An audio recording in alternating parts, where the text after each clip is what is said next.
আজকে সকাল সকাল রেডি হয়ে গিয়েছিলাম। সকাল সকাল রেডি হয়ে কোথায় যাব চলেন দেখি। আমার সাথে সাথে আমার হাজব্যান্ডকেও রেডি করে নেওয়া হয়েছে। আমরা দুজন আজকে একই সাথে একটা প্রোগ্রামে যাব। Dental surgeon association of Tangail কর্তৃক আয়োজিত একটি ডেন্টাল প্রোগ্রামে। এটা নাগরপুরে প্রথমবারের মতো আয়োজিত হয়েছে তারেক ভাইয়ের কল্যাণে।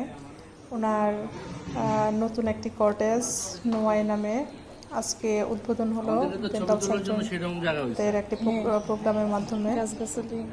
চলুন আমরা সবাই সারাদিন ব্যাপী কী করলাম তাই আজকে দেখাবো এই ভিডিওতে।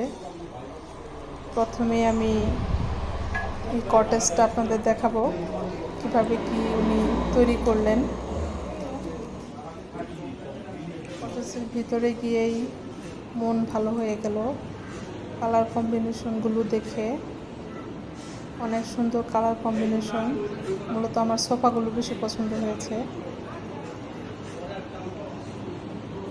আমরা নিচতলাটা দেখে এখন উপরের উদ্দেশ্যে যাব। উপরেও ভালো সাজানো গোছানো। মূলত আমাদের প্রোগ্রামটি অনুষ্ঠিত হয় উপরের রুমেই। রুমটি অত্যন্ত ওয়েল ডেকোরেটেড বলা যায়।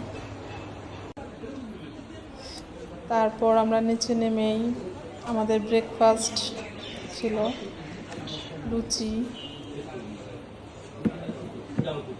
তারেক ভাইয়ের হাতের তৈরি টক বা আচার যাই বলেন।